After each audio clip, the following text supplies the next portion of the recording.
Gerge? Baruelal shook him. He looked up. There was a hint of dawn over the mountains. Baruelal's face looked grey and sober.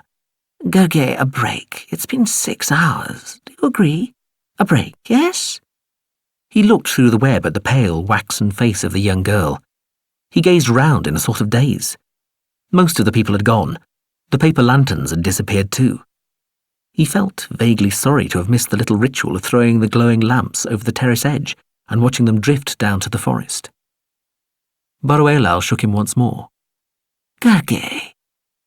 Yes, a break. Yes, of course, he croaked. He got up, stiff and sore, muscles protesting and joints creaking. Chambliss had to stay with the game set to ensure the adjudication. Grey dawn spread across the sky. Somebody gave him some hot soup, which he sipped while he ate a few crackers and wandered through the quiet arcades for a while, where a few people slept or still sat and talked, or danced to quiet recorded music. He leaned on the balustrade above the kilometre drop, sipping and munching, dazed and vacant from the game, still playing and replaying it somewhere inside his head. The lights of the towns and villages on the mist-strewn plain below, beyond the semicircle of dark rainforest, looked pale and uncertain. Distant mountain tops shone pink and naked. Jerno Gerge, a soft voice said. He looked over the plain. The drone, Mawhrin-Skel, floated a metre from his face. Mawhrin-Skel, he said quietly. Good morning. Good morning. How goes the game? Fine, thank you. I think I'll win now. Pretty sure, in fact. But there's just a chance I might win. He felt himself smiling. Famously. Really? Mawhrin-Skel continued to float there over the drop in front of him. It kept its voice soft, though there was nobody nearby. Its fields were off. Its surface was an odd, mottled mixture of grey tones. Yes, Gerge said, and briefly explained about a full web victory. The drone seemed to understand. So you have won, but you could win the full web, which no one in the culture has ever done save for exhibition purposes to prove its possibility. That's right. He nodded, looked over the light-speckled plain. That's right. He finished the crackers, brushed his hands slowly free of crumbs. He left the soup bowl balanced on the balustrade. Does it really, Mawhrin-Skel said thoughtfully, matter who first wins a full web? Gerge said. Mawhrin-Skel drifted closer. Does it really matter who first wins one? Somebody will. But does it count for much who does? It would appear to be a very unlikely eventuality in any given game. Has it really much to do with skill? Not beyond a certain point, Gerge admitted. It requires a lucky genius. But that could be you. Maybe. Gerge smiled across the gulf of chill morning air. He drew his jacket closer about him. It depends entirely on the disposition of certain coloured beads in certain metal spheres, he laughed. A victory that would echo around the game-playing galaxy, and it depends on where a child placed... His voice trailed off. He looked at the tiny drone again, frowning. Sorry, getting a bit melodramatic. He shrugged, leaned on the stone edge. It would be pleasant to win, but it's unlikely, I'm afraid. Somebody else will do it, sometime. But it might as well be you, Mawhrin-Skel hissed, floating still closer. Gerge had to draw away to focus on the device. Well, why leave it to chance, Jerno Gerge? Mawhrin-Skel said, pulling back a little. Why abandon it to mere stupid luck? What are you talking about? Gerge said slowly, eyes narrowing. The drug trance was dissipating, the spell breaking. He felt keyed up, nervous and excited at once. I can tell you which beads are in which globes, Mawhrin-Skel said. Gerge laughed gently. Nonsense. The drone floated closer. I can. They didn't tear everything out of me when they turned me away from SC. I have more senses than cretins like Amalthné have even heard of. It closed in. Let me use them. Let me tell you what is where in your bead game. Let me help you to the full web. Gergely stood back from the balustrade, shaking his head. You can't. The other drones are weak simpletons, Gergely, Mawhrin-Skel insisted. I have the measure of them, believe me. Trust me. Another SC machine, definitely not. A contact drone, probably not. But this gang of obsoletes, I could find out where every bead that girl has placed is. Every single one. You wouldn't need them all, Gergely said, looking troubled, waving his hand. Well then, better yet. Let me do it, just to prove to you, to myself. You're talking about cheating, Mawhrin-Skel, Gergely said, looking round the plaza. There was nobody nearby. The paper lanterns and the stone ribs they hung from were invisible from where he stood. You're going to win? What difference does it make? It's still cheating. You said yourself it's all luck. You've won, not definitely. Almost certainly. 1,000 to 1 you don't. Probably longer odds than that, Gergely conceded. So the game is over. The girl can't lose any more than she has already. Let her be part of a game that will go down in history. Give her that. It, Gergely said, slapping his hand on the stonework, is, another slap, still slap, cheating. Keep your voice down, Mawhrin-Skel murmured. It backed away a little. It spoke so low he had to lean out over the drop to hear it. It's luck. All is luck when skill's played out. It was luck left me with a face that didn't fit in contact. It's luck that made you a great game player. It's luck that put you here tonight. Neither of us were fully planned to Jernau Gergely. Your genes determined you, and your mother's genofixing made certain you would not be a cripple or mentally subnormal. The rest is chance. I was brought into being with the freedom to be myself. If what that general plan and that particular luck produced is something a majority, mark you, not all, of one SC admissions board decides is not what they just happen to want, is it my fault? Is it? No, Gergely sighed, looking down. Oh, it's all so wonderful in the culture, isn't it, Gergely? Nobody starves and nobody dies of disease or natural disasters, and nobody and nothing's exploited. But there is still luck and heartache and joy. There's still chance and advantage and disadvantage. The drone hung above the drop and the waking plane. Gergely watched the orbital dawn come up, swinging from the edge of the world. Take hold of your luck, Gergely. Accept what I'm offering you. Just this once. Let's both make our own chances. You already know you're one of the best in the culture. I'm not trying to flatter you, you know that. But this win would seal that fame forever. If it's possible, Gergely said, then went silent. His jaw clenched. The drone sensed him trying to control himself the way he had done on the steps up to Haflis's house 7 hours ago.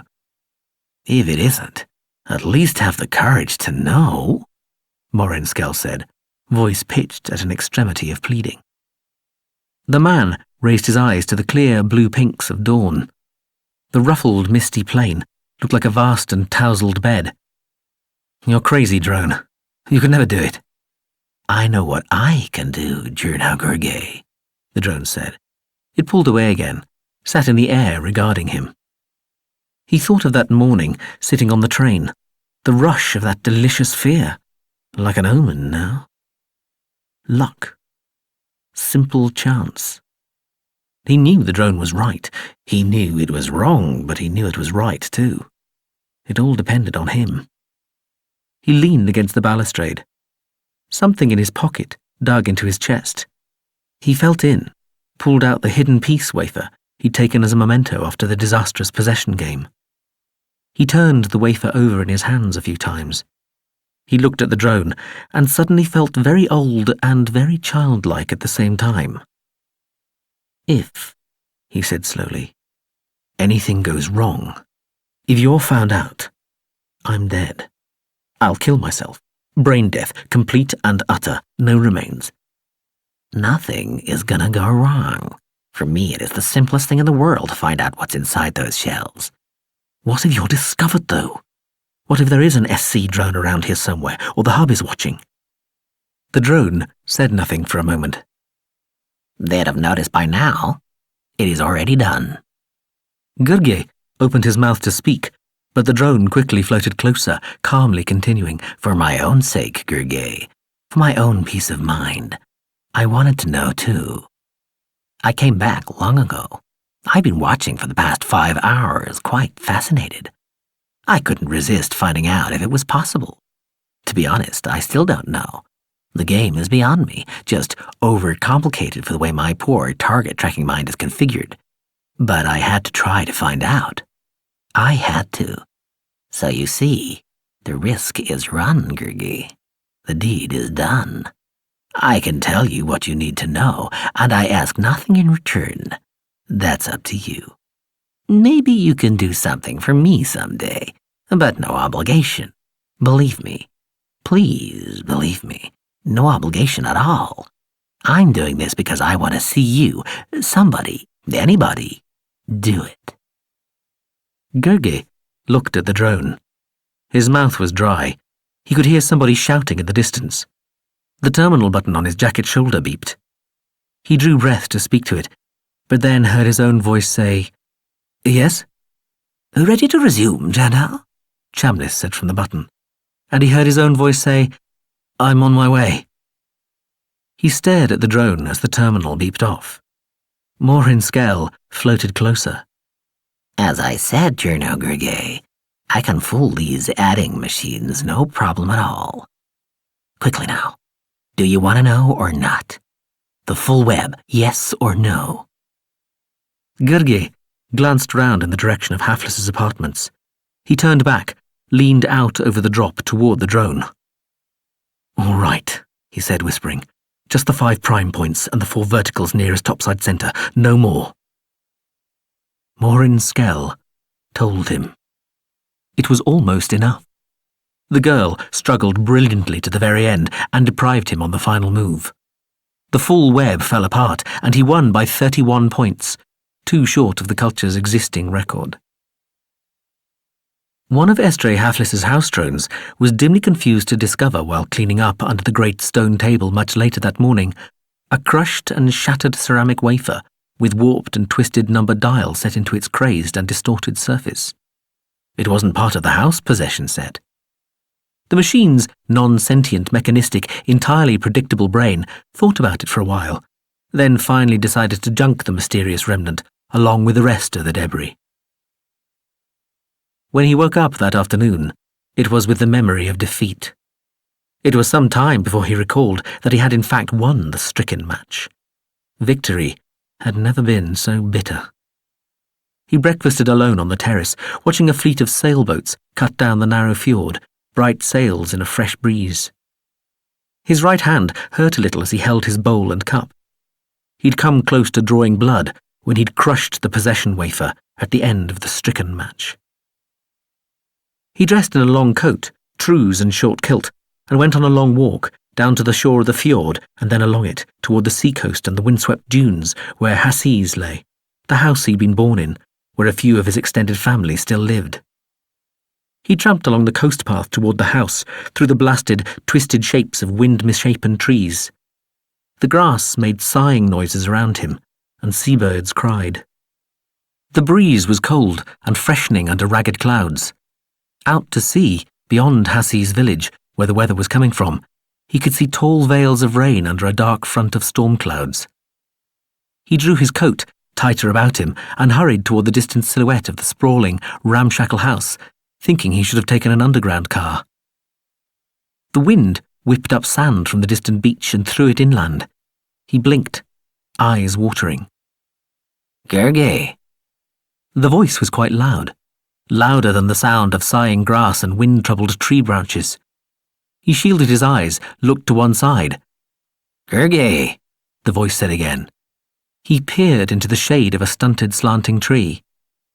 Mawhrin-Skel, is that you? The same, the small drone said, floating forward over the path. Gurgey looked out to sea. He started down the path to the house again, but the drone did not follow him. "Well," he told it, looking back from a few paces away, "I must keep going. I'll get wet if I—" "No," Mawhrin-Skel said. "Don't go. I have to talk to you. This is important." "Then tell me as I walk," he said, suddenly annoyed. He strode away. The drone flashed round in front of him, at face level, so that he had to stop or he'd have bumped into it. "It's about the game, Stricken, last night and this morning. I believe I already said thank you," he told the machine. He looked beyond it. The leading edge of the squall was hitting the far end of the village harbour beyond Hassiz. The dark clouds were almost above him, casting a great shadow. "And I believe I said you might be able to help me one day." "Oh?" Gurgey said, with an expression more sneer than smile. "And what am I supposed to be able to do for you?" "Help me," Mawhrin-Skel said quietly, voice almost lost in the noise of the wind. "Help me to get back into contact." "Don't be absurd," Gurgey said, and put out one hand to swipe the machine out of his path. He forced his way past it. The next thing he knew, he'd been shoved down into the grass at the pathside, as though shoulder-charged by someone invisible. He stared up in amazement at the tiny machine floating above him, while his hands felt the damp ground under him and the grass hissed on each side. "You little—" he said, trying to stand up. He was shoved back down again and sat there incredulous, simply unbelieving. No machine had ever used force on him. It was unheard of. He tried to rise again, a shout of anger and frustration forming in his throat. He went limp. The shout died in his mouth. He felt himself flop back into the grass. He lay there, looking up into the dark clouds overhead. He could move his eyes. Nothing else. He remembered the missile chute and the immobility the suit had imposed on him when it had been hit once too often. This was worse. This was paralysis. He could do nothing. He worried about his breathing stopping, his heart stopping, his tongue blocking his throat, his bowels relaxing. Mawhrin-Skel floated into his field of view. "Listen to me, Jernau Gurgey." Some cold drops of rain started to patter into the grass and onto his face. "Listen to me. You shall help me. I have our entire conversation, your every word and gesture from this morning recorded. If you don't help me, I'll release that recording. Everyone will know you cheated in the game against Alt-Hep." The machine paused. "Do you understand, Jernau Gurgey? Have I made myself clear? Do you realize what I am saying? There is a name, an old name for what I am doing in case you haven't already guessed. It is called blackmail." The machine was mad. Anybody could make up anything they wanted. Sound, moving pictures, smell, touch. There were machines that did just that. You could order them from a store and effectively paint whatever pictures, still or moving, you wanted, and with sufficient time and patience, you could make it look as realistic as the real thing, recorded with an ordinary camera. You could simply make up any film sequence you wanted. Some people used such machines just for fun or revenge, making up stories where appalling or just funny things happened to their enemies or their friends. Where nothing could be authenticated, blackmail became both pointless and impossible. In a society like the culture, where next to nothing was forbidden and both money and individual power had virtually ceased to exist, it was doubly irrelevant. The machine really must be mad. Gurgey wondered if it intended to kill him. He turned the idea over in his mind, trying to believe it could happen. "I know what's going through your mind, Gurgey," the drone went on. "You're thinking that I can't prove it. I could have made it up. Nobody will believe me. Well, wrong. I had a real-time link with a friend of mine, an SC mind sympathetic to my cause, who's always known I would have made a perfectly good operative and has worked on my appeal. What passed between us this morning is recorded in perfect detail in a mind of unimpeachable moral credentials and a level of perceived fidelity unapproachable with the sort of facilities generally available. What I have on you could not have been falsified, Gurgey. If you don't believe me, ask your friend Amalkneh. It'll confirm all I say. It may be stupid and ignorant too, but it ought to know where to find out the truth." Rain struck Gurgey's helpless, relaxed face. His jaw was slack and his mouth open, and he wondered if perhaps he would drown eventually, drowned by the falling rain. The drone's small body splashed and dripped above him as the drops grew larger and fell harder. "You're wondering what I want from you," the drone said. He tried to move his eyes to say, "No," just to annoy it, but it didn't seem to notice. "Help," it said. "I need your help. I need you to speak for me. I need you to go to contact and add your voice to those demanding my return to active duty." The machine darted down toward his face. He felt his coat collar pulled.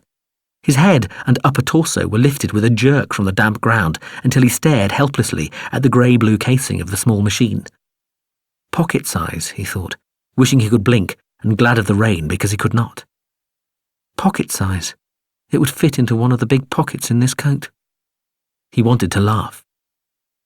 "Don't you understand what they've done to me, man?" the machine said, shaking him. "I've been castrated, spayed, paralyzed. How you feel now, helpless, knowing the limbs are there but unable to make them work. Like that, but knowing that they aren't there. Can you understand that? Can you? Did you know that in our history people used to lose whole limbs forever? Do you remember your social history, little Jernau Gergay, eh?" It shook him. He felt and heard his teeth rattle. "Do you remember seeing cripples from before arms and legs just grew back? Back then, humans lost limbs, blown off or cut off or amputated, but still thought they had them, still thought they could feel them. Ghost limbs, they called them. Those unreal arms and legs could itch, and they could ache, but they could not be used. Can you imagine? Can you imagine that? Culture man, with your genofixed regrowth and your over-designed heart and your ducted glands and clot-filtered brain and flawless teeth and perfect immune system, can you?" It let him fall back to the ground. His jaw jerked and he felt his teeth nip the end of his tongue. A salt taste filled his mouth. Now he really would drown, he thought, in his own blood. He waited for real fear. The rain filled his eyes, but he could not cry. "Well, imagine that. Times 8. Times more. Imagine what I feel, all set up to be the good soldier fighting for all that we hold dear, to seek out and smite the barbarians around us. Gone, Jernau Gergay. Raised. Gone. My sensory systems, my weapons, my very memory capacity, all reduced, laid waste, crippled. I peek into shells in a stricken game. I push you down with an 8-strength field and hold you there with an excuse for an electromagnetic effector. But this is nothing, Jernau Gergay. Nothing. An echo. A shadow. Nothing." It floated higher, away from him. It gave him back the use of his body. He struggled off the damp ground and felt his tongue with one hand. The blood had stopped flowing, closed off. He sat up, a little groggy, feeling the back of his head where it had hit the ground. It was not sore. He looked at the small, dripping body of the machine floating over the path. "I have nothing to lose, Gergay," it said. "Help me, or I'll destroy your reputation. Don't think I wouldn't. Whether it would mean almost nothing to you, which I doubt, I'd do it just for the fun of causing you even the smallest amount of embarrassment. And if it means everything, and you really would kill yourself, which I also very much doubt, then I would still. I've never killed a human before. It's possible I might have been given the chance, somewhere, sometime, if I'd been allowed to join SC. But I'd settle for causing a suicide." He held up one hand to it. His coat felt heavy. The trews were soaked. "I believe you," he said. "All right. But what can I do?" "I've told you," the drone said, over the noise of the wind howling in the trees and the rain beating against the swaying stalks of grass. "Speak for me. You have more influence than you realize. Use it." "But I don't. I've seen your mail, Gergay," the drone said tiredly.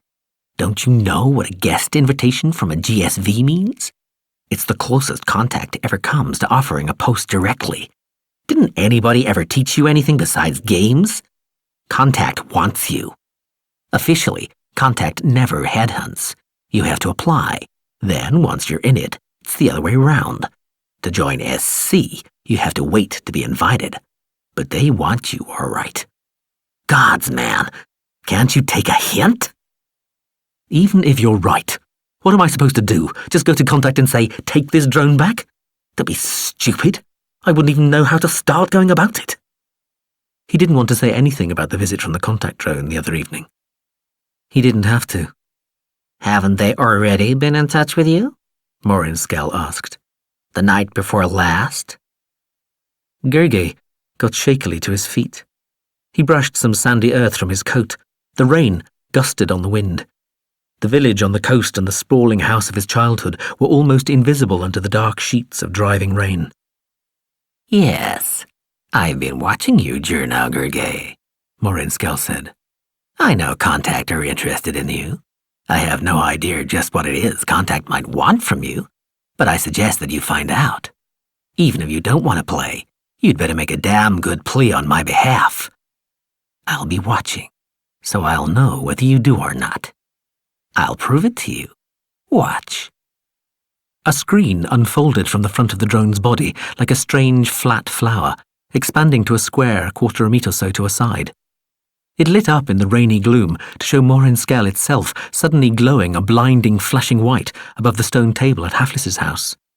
The scene was shot from above, probably near one of the stone ribs over the terrace. Gergely watched again as the line of coals glowed bright and the lanterns and flowers fell. He heard Chambliss say, "Oh dear, do you think I said something to upset it?" He saw himself smile as he sat down by the stricken game set. The scene faded. It was replaced by another dim scene viewed from above. A bed.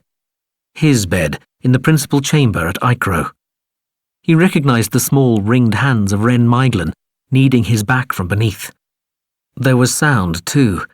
"Ah, Wren, my baby, my child, my love. Journo." "You piece of shit," he told the drone. The scene faded and the sound cut off.